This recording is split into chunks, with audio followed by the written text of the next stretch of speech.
देखो बच्चों, today we study about thin prism formula. अभी तक हमने पढ़ा था प्रिज्म फॉर्मूला पढ़ा था, और प्रिज्म फॉर्मूला में हमने स्टडी किया कि 1 and 2 is equal to sine i upon sine r. Snell's law apply किया था। अब थिन प्रिज्म फॉर्मूला हमारे पास कोई भी फॉर्मूला है वो थिन होगा अगर एंगल ऑफ प्रिज्म है वो लेस देन 10 डिग्री है। Then we can say that कि भाई प्रिज्म है वो कैसा होगा, आपके पास थिन होगा।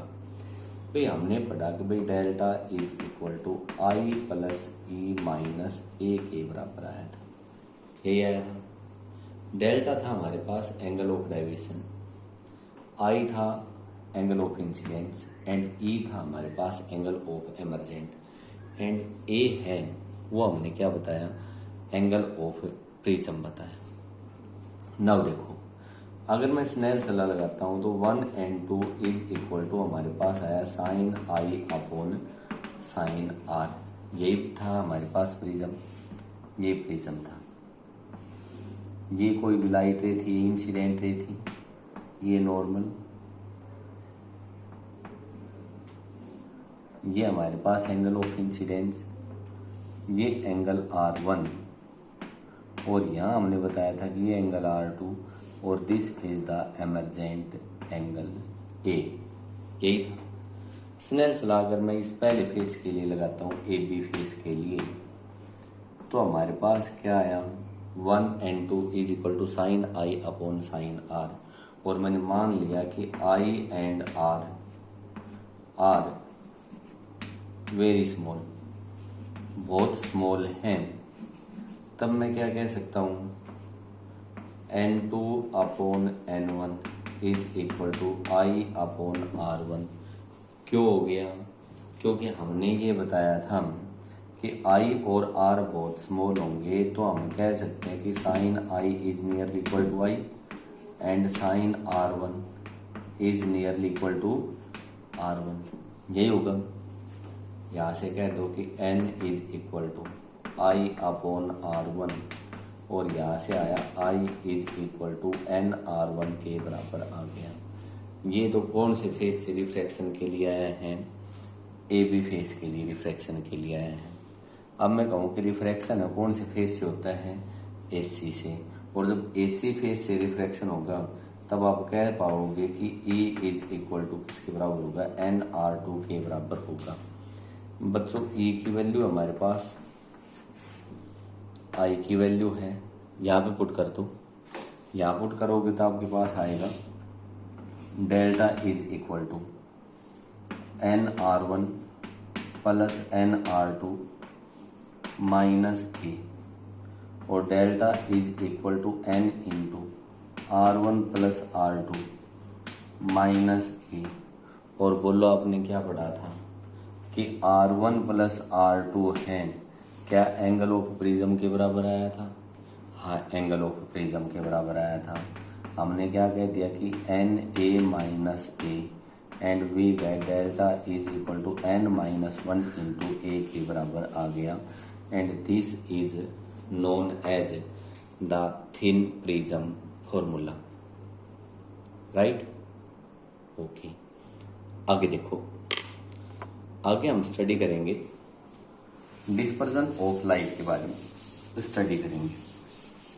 भाई आपने पढ़ा है लाइट है, लाइट के कितने कलर्स होते हैं, 7 कलर्स होते हैं, और जो 7 कलर्स हैं वो हम क्या विबग्योर से कह सकते हैं, सही है। हमने ये पढ़ा है कि वोयलेट से रेड की साइड में जाते हैं तो वेवलेंथ ऑफ लाइट है वो इंक्रीज होती है, यही पढ़ा है। यहाँ पे हम पढ़ रहे हैं कि भाई डिस्पर्जन ऑफ लाइट,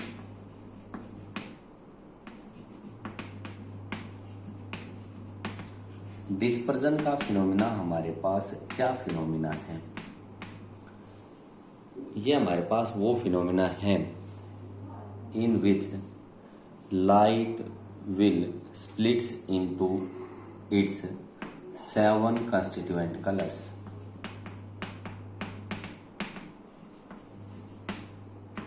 जो इसके 7 कलर्स हैं उसके अंदर क्या हो जाती है, लाइट स्प्लिट अप हो जाती है। उसी फिनोमिना को हम किसका नाम दे देते हैं, डिस्पर्जन ऑफ लाइट का नाम दे देते हैं after passing through a prism.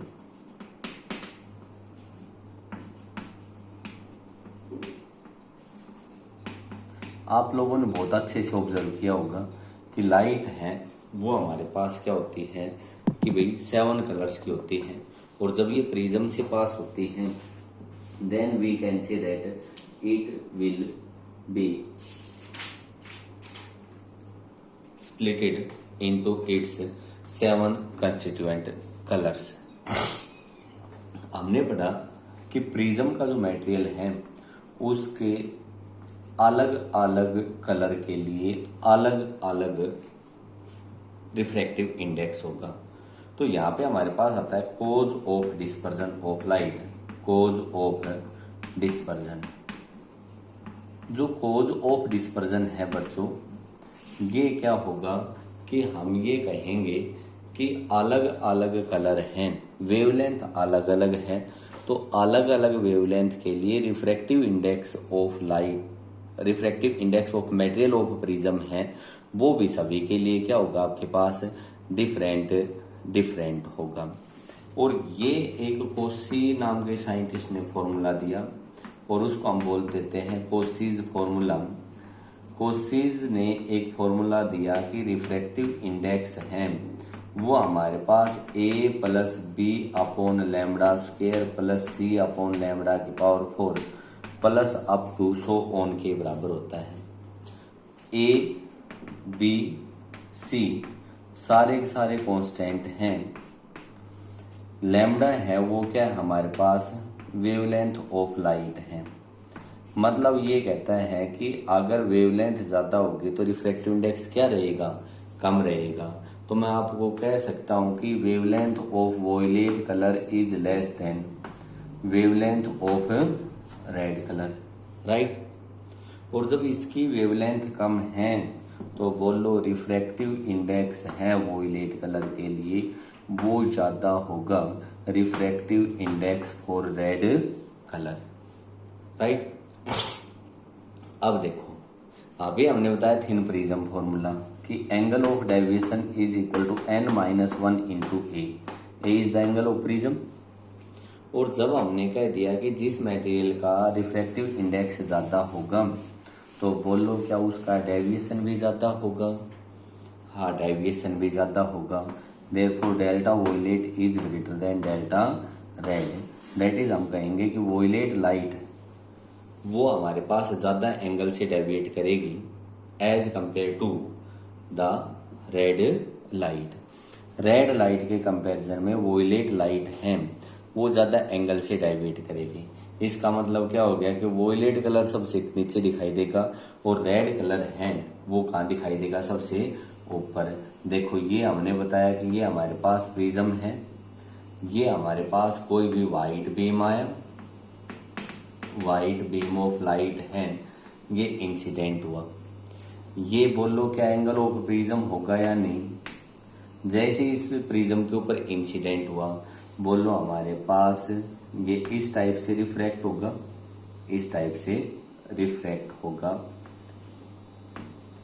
और बोलो क्या इस स्क्रीन के ऊपर यहाँ पे वॉयलेट कलर होगा और यहाँ पे क्या आपके पास रेड कलर होगा। क्यों होगा, क्योंकि वॉयलेट कलर का डेविएशन सबसे ज़्यादा है और रेड कलर का डेविएशन हमारे पास क्या है, सबसे कम है। और अगर मैं इस लाइट रे को, अगर प्रिज्म नहीं होता तो बोलो लाइट रे बिल्कुल सीधी जाती या नहीं जाती, बिल्कुल स्ट्रेट जाती। और मैं यहाँ से कहता हूँ कि ये तो angle of deviation for violet colour हो गया, यही होगा। और इस रेड कलर को पीछे बढ़ाओ, क्या ये डेल्टा रेड आ गया। और यहाँ से हमने क्या बताया कि delta red is less than delta violet. और डायग्राम से भी हम देख पा रहे हैं कि रेड कलर का जो डेविएशन है वो कम है, वॉयलेट का ज़्यादा है। और बीच में बोलो हमारे पास और बाकी के कलर आएंगे या नहीं। यहाँ पे इंडिगो, बी, जी, वाई और यहाँ पे ऑरेंज कलर आएगा। तो आप ये कह सकते हो कि ये हमारे पास इस टाइप का बीम है, वो हम क्या करेंगे, ऑब्जर्व करेंगे। These are the 7 colours in which the light will splitted after passing through the prism. ठीक है, ये तो हमने बताया डिस्पर्जन। आगे और देखो, क्या आप यहाँ से देख पा रहे हो कि वॉयलेट कलर है उसका रिफ्रैक्टिव इंडेक्स ज़्यादा है। अगर मैं यहाँ पे स्पीड ऑफ लाइट और देखूँ कि कौन से कलर की ज़्यादा होगी और कौन से कलर की कम होगी, तो बच्चों आपने रिफ्रैक्टिव इंडेक्स पढ़ा था n is equal to c upon v. V है वो स्पीड ऑफ लाइट है in medium and c is the speed of light in vacuum. v is equal to c upon n। ठीक है, n बोलो कौन से कलर का ज्यादा है, रिफ्रैक्टिव n है वॉयलेट कलर का ज्यादा है। जिसका n ज्यादा होगा उसकी स्पीड क्या रहेगी, कम रहेगी। तो मैं कह सकता हूं कि speed of violet colour is less than the speed of red colour. That is red colour है वो ज्यादा स्पीड से ट्रेवल करेगा through the prism as compare to the violet colour. ठीक है, आगे देखो, आगे हमारे पास आता है एंगुलर डिस्पर्जन।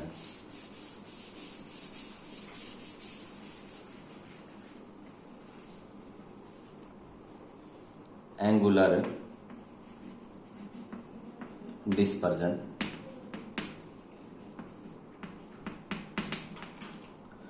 एंगुलर डिस्पर्जन है it is generally represented by theta. अब देखो, हमने यह बताया आपको कि वॉयलेट कलर का डेविएशन ज्यादा है और रेड कलर का डेविएशन है वो हमारे पास क्या है, कम है।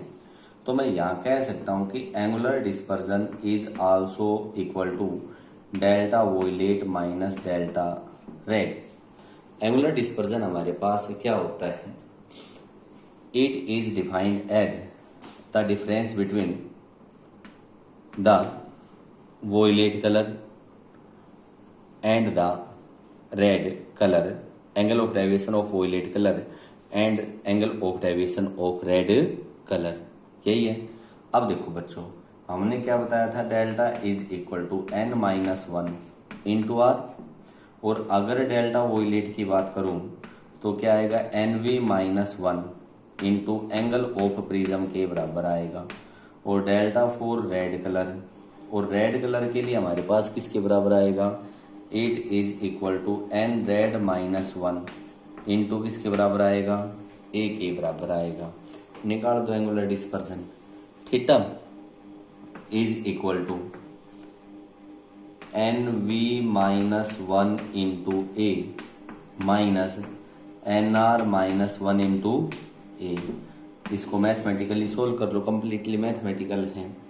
Theta is equal to NV minus 1 minus NR minus 1, सारे में से मैंने ये कॉमन लिया है, और ये क्या है, theta is equal to NV minus 1 minus NR plus 1 into a, minus को अंदर लेके गया, NR माइनस का और 1 प्लस का, 1 माइनस 1 कैंसिल आउट। क्या आपके पास theta is equal to NV minus NR into A के बराबर आ गया। This is known as the angular dispersion. इसका जो नाम दे दिया वो हमने क्या नाम दिया है, एंगुलर डिस्पर्जन का नाम दिया है। जो हमारे पास एंगुलर डिस्पर्जन है वो देखो किस पे डिपेंड करता है, एक तो एंगल ऑफ प्रिज्म के ऊपर डिपेंड करता है, और क्या रिफ्रैक्टिव इंडेक्स ऑफ मटेरियल पे डिपेंड करेगा। तो मैं कह सकता हूँ कि एंगुलर डिस्पर्जन में depends upon angle of prism, angle of prism, और n है ये रिफ्रैक्टिव इंडेक्स है। रिफ्रैक्टिव इंडेक्स का मतलब हम क्या कह सकते हैं कि nature of material and also on the nature of material of prism. किस नेचर का हमने मटेरियल है वो यूज किया है उसके ऊपर भी ये क्या करेगा, आपके पास डिपेंड करेगा। आगे देखो, आगे हमारे पास आता है एंगुलर डिस्पर्जन। इसका रिलेशन वेवलेंथ के साथ आता है कि how it depends on wavelength of light. Angular dispersion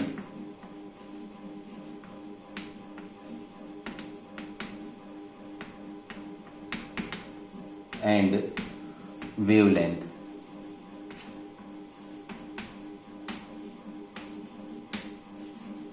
देखो बच्चों, एंगुलर डिस्पर्जन विद वेवलेंथ, यहाँ पे हम कह सकते हैं कि एंगुलर डिस्पर्जन है ना, इसको हम क्या कह सकते हैं कि it is defined as d delta upon D lambda.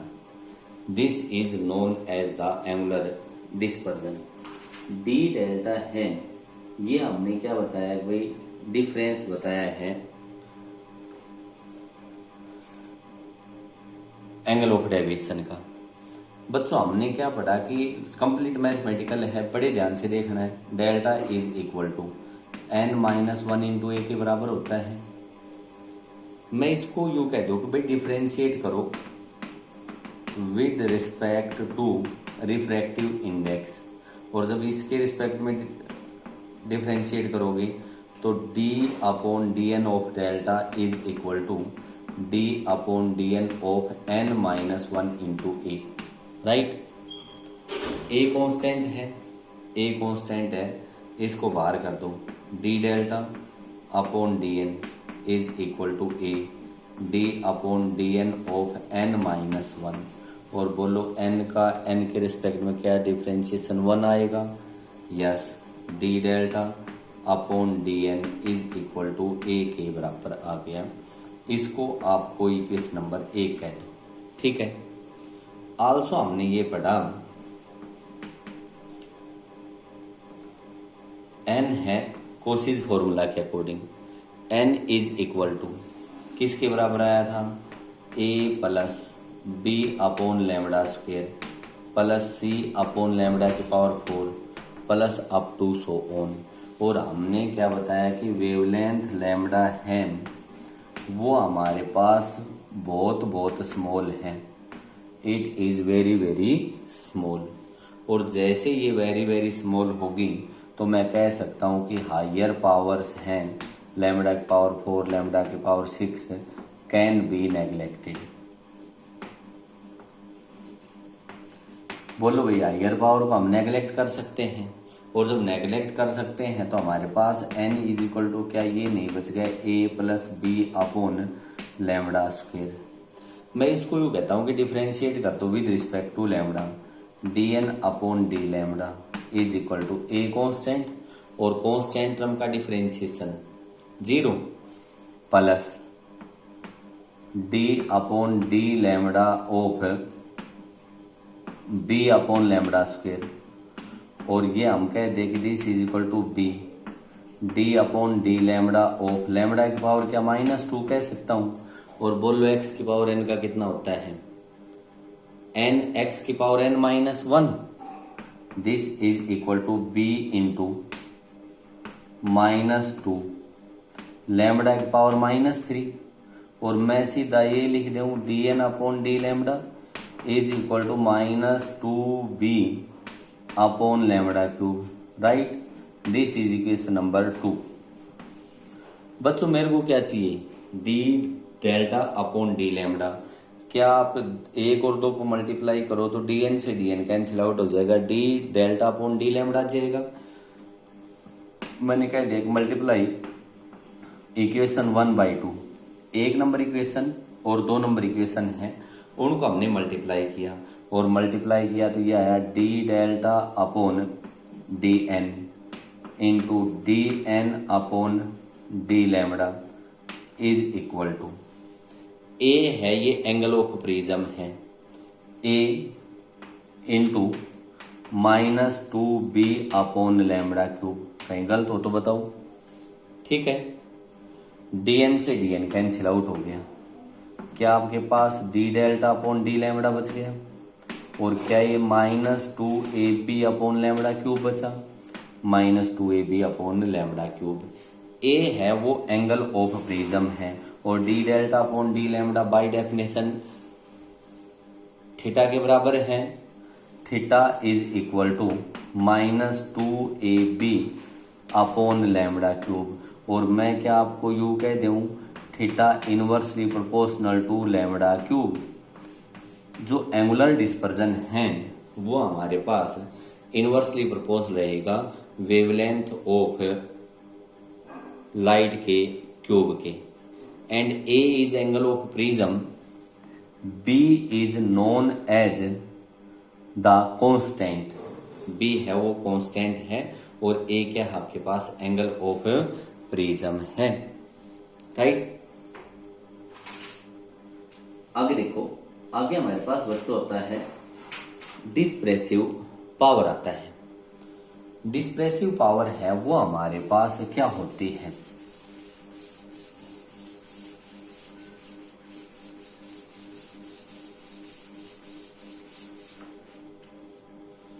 डिस्प्रेसिव power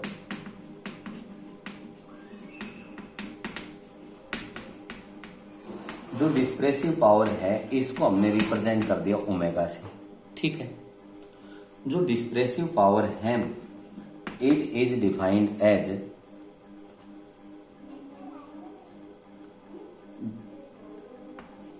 delta V minus delta R upon mean deviation के बराबर होता है। मतलब मैं क्या कह सकता हूं कि डिस्प्रेसिव पावर है वो रेशियो है किसका, angular dispersion to the mean deviation. और बच्चों हमने क्या बताया था, डेल्टा इज इक्वल टू क्या, n माइनस 1 इंटू ए के बराबर बताया था। डेल्टा वी बोलो किसके बराबर आएगा, N V minus 1 into A, और delta R is equal to N R minus 1 into A के बराबर आएगा। यहाँ पे वैल्यू पुट करो, देखो omega is equal to N V minus 1 into A minus N R minus 1 into A upon N minus 1 into A के बराबर आएगा। ए ऊपर से कॉमन ले लें, omega is equal to A into N V minus 1 minus N R minus 1, right, upon N minus 1 into A, और क्या ए से ए कैंसिल आउट हो गया, ओमेगा आया हमारे पास N V minus 1 minus N R minus minus plus upon N minus 1। भाई 1 से तो 1 कैंसिल आउट हो गया। ओमेगा किसके बराबर आ गया, omega is equal to N V minus N R upon N minus 1 के बराबर आ गया। This is the dispersive power. अब देखो, क्या dispersive power angle of prism पे डिपेंड करती है, नहीं करती। केवल किस बात पे डिपेंड करती है, it depends on nature of material. Nature of material के ऊपर केवल ये क्या करती है, आपके पास डिपेंड करती है, और किसी भी फैक्टर के ऊपर डिस्प्रेसिव पावर है वो हमारे पास डिपेंड नहीं करती, ये इसके बराबर होगी। अब देखो एक क्वेश्चन करते हैं। क्वेश्चन हमारे पास ये है कि हमें कैलकुलेट करनी है dispersive power. Calculate dispersive power for a crown glass material for which refractive index of violet colour is 1.5230 and for red color it is 1.5145, then calculate the डिस्प्रेसिव power. बच्चों यहाँ डिस्प्रेसिव पावर कैलकुलेट करनी है। आप देख पा रहे हो कि n नहीं है, NV है, और क्या है आपके पास NR है, लेकिन मेरे को और क्या चाहिए, N। जब n वॉयलेट दे रखा और n रेड दे रखा हो तो इन दोनों का मीन निकाल लो, वो हमारे पास क्या आएगा, n आएगा, और n is equal to N R plus N V upon 2, और n की वैल्यू देखो कितनी आई 1.5230 माइनस 1.5145 प्लस अपॉन 2। देखो भाई n इज इक्वल टू 5 7 3 0 3 अपॉन 2 1.5187 राइट। मीन आ गया। क्या कैलकुलेट करना है? Omega is equal to NV 1.5230 minus 1.5145 upon 1.5187 minus 1। ऊपर सब्ट्रैक्ट करो, बोलो कितना है? 0.0085 अपॉन 0.5187 के बराबर आया। यूनिटलेस क्वांटिटी है क्योंकि ऊपर भी रिफ्रैक्टिव इंडेक्स और नीचे भी क्या आपके पास refractive index. This is the dispersive power. ये हमारे पास क्या आ गई? इसकी डिस्प्रेसिव पावर आ गई, राइट।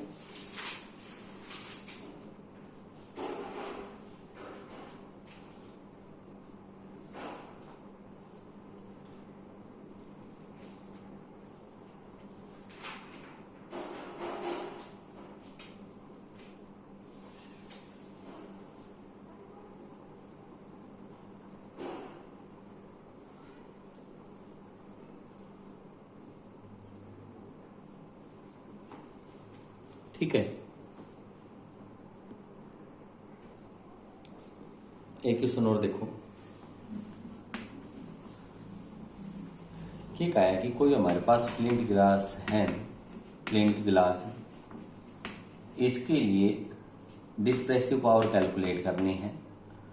अगर ये कहा है कि refractive index for blue colour is 1.662 के बराबर बताया है and refractive index for red colour of light it is 1.644, then ये कहता है कैलकुलेट द डिस्प्रेसिव पावर।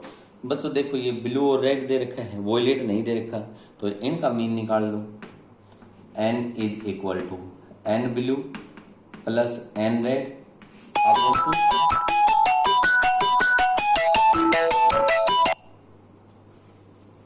इसी के बराबर आएगा। Is equal to 1.662 plus 1.644 upon 2 और n की वैल्यू निकाल दो 6 0 3.3 अपॉन 2 के बराबर आ गया।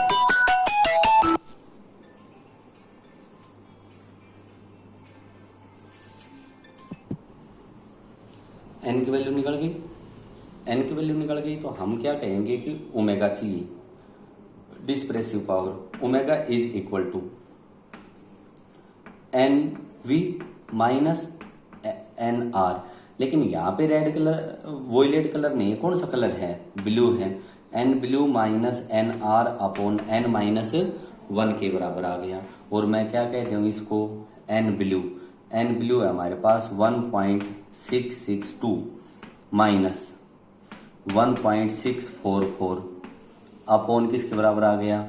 2 के बराबर। बच्चों इसको सब्ट्रैक्ट करो, कितना आएगा?